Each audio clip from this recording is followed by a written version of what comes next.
So, what do you want to wait, like a couple minutes, or you want to just roll it? It's up to you. All right. Well, I guess I'm in charge. Oh, Jared's here. We can start. Cool.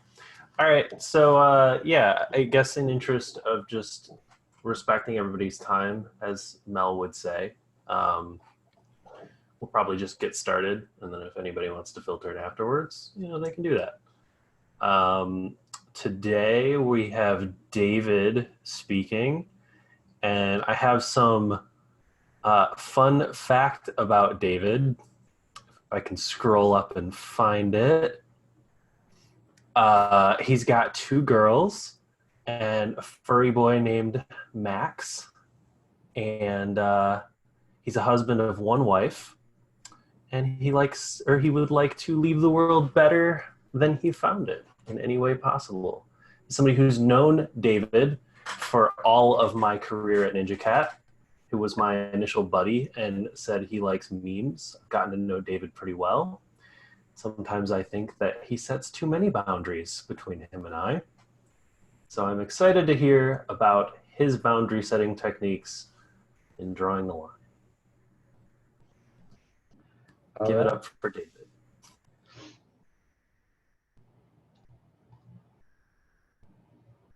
In today's fast-paced business climate, it can sometimes be hard to know when a comment or an action crosses the line. Let's take a look at a couple of scenarios and ask ourselves, where is the line? Natural red. Hey, Marie. Joe? Mike? Hey, settle a bet. Are you a natural redhead? So I love The Office. There's always an applicable lesson to be learned from The Office.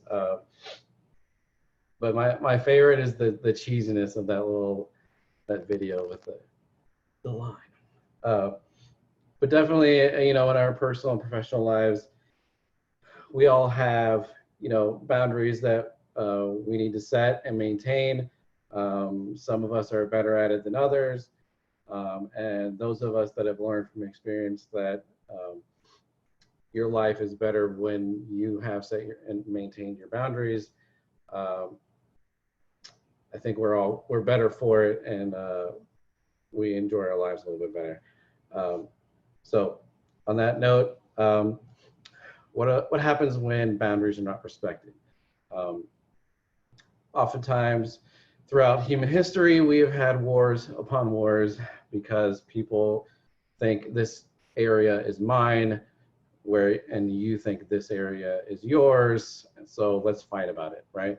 I don't know that I really need to give more detail about how bad wars are for people, but for the most part, nobody ends up winning at the end of all that. And it's just a fun existential thought experiment to think, about all these imaginary lines that we fight over that don't actually exist, nor any animal is ever aware of. They just cross right through. They don't even care. On a more personal level, I've had a lot of trouble with boundaries with my mother-in-law, and I can relate to this little cartoon. So that's probably one of the more strong personal examples of where boundaries have to be clearly and explicitly stated and clearly and explicitly maintained on a regular basis so that everybody understands, where the lines are and when they've crossed them. Our children are known for pushing boundaries, and as part of the learning process is learning, where the boundaries are, what are the consequences of pushing beyond those boundaries. And sometimes we learn the hard way, sometimes we actually can learn the easy way. And then in our adult lives, these things can manifest in different ways when we allow our boundaries to be crossed over, or somebody forcefully crosses over into our boundaries. Things like the whole Me Too movement is all about people's boundaries being violated, right? Very personal boundaries that are violated either on the thought that this is okay, or on the victim not clearly expressing what their boundary is. In our professional lives, that leads us to, working long hours, oftentimes neglecting, other responsibilities. I think us millennials, me being one of the older millennials, I think we've learned from the past mistakes of our parents. We've seen how our parents have, burned the midnight oil at both ends to try to, get ahead in the corporate world, and how, the best intentions of that have typically led them to not achieve the end goals that they were seeking. And in fact, once the corporation was done with them, they were left high and dry, right? So nothing is guaranteed in the corporate world as far as, advancement or life purpose even. So for the average employee, it's on you to really impose your boundaries and stick by them. And some boundaries, for some people, a boundary might be 50 hours a week. Some people, the boundary might be 60 hours a week. Some people, it depends on whatever your situation is and what you're willing to put out. And but you have to be the one to set that boundary and to hold yourself to it. Now, whose responsibility is it to set and maintain those boundaries? Is it you? Is it me? I'd say both, right? We both need to be involved in setting an appropriate boundary and understanding both sides of the argument, right? And coming to a compromise in the middle and saying, okay, no, you can't start work at 1 p.m. because the Eastern Standard Time has already come and gone through half their day, right? So let's compromise and say, yes, put in an 8-hour day, start at 9 a.m. just so that you can be available when other people are available, and try not to push past that too much. There are times when these boundaries will be crossed over. It's less a question of if as much as when, but the important part is to maintain communication and maintain the understanding that this is the boundary. I will allow you to cross that boundary if you compromise with me on the other side. So how do we set and maintain them? Communication, communication, communication. How many times have you found yourself feeling like you have been disrespected, or your time is not been honored, or whatever else, right? And that's all festering in your head. Meanwhile, the other party has no idea.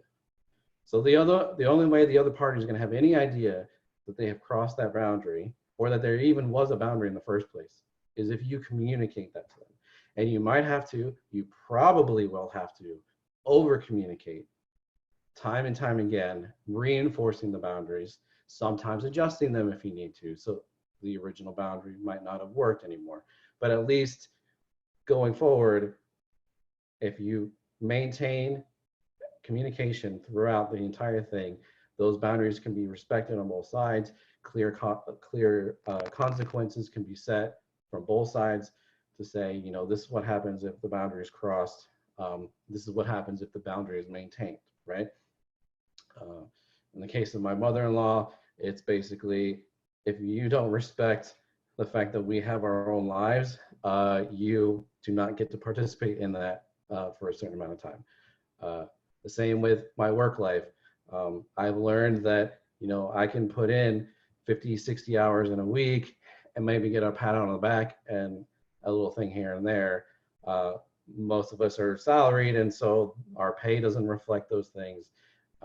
I have, 2 kids, a dog, and a wife that are also vying for my time. So if I'm going to put in more than 40 hours, it has to be worth my while. It has to be communicated that this is going to be a rare occurrence. It has to be, basically I have to give permission for that to occur. You're not going to assume that from me, and I'm not going to assume from you, that me going over 40 is just going to be, whatever expectation. So on the flip side, once you've set those boundaries, what benefits are there? I would argue that your life is much easier when you have clear and established boundaries. Your mental health is that much better off when you are able to communicate with those people and have clear understandings between each other of what I'm comfortable with, what you're comfortable with, and how we can interact together and do so in harmony. A lot of times these things are in our heads, and we have assumptions and we have what we think is what this person is expecting of us, but that might not actually be the case if we don't actually communicate it and maintain a regular ongoing maintenance of that. So all in all, I would say boundaries, as much as I hate, rules and strict guidelines, boundaries are one of those things that in your personal and professional life are much needed and pay off dividends if you do it. Thank you.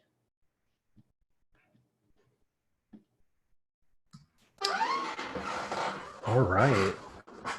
Well, thanks, David, for sharing. Does anybody have any questions? Is it recorded? I came in like the last minute. Yeah. Yes. Did we share it? Okay, cool.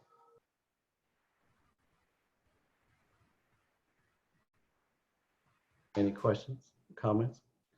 I concur. Boundaries are so good, but man, sometimes it's so hard to set them. So I probably need to talk to David more to reinforce my setting of them.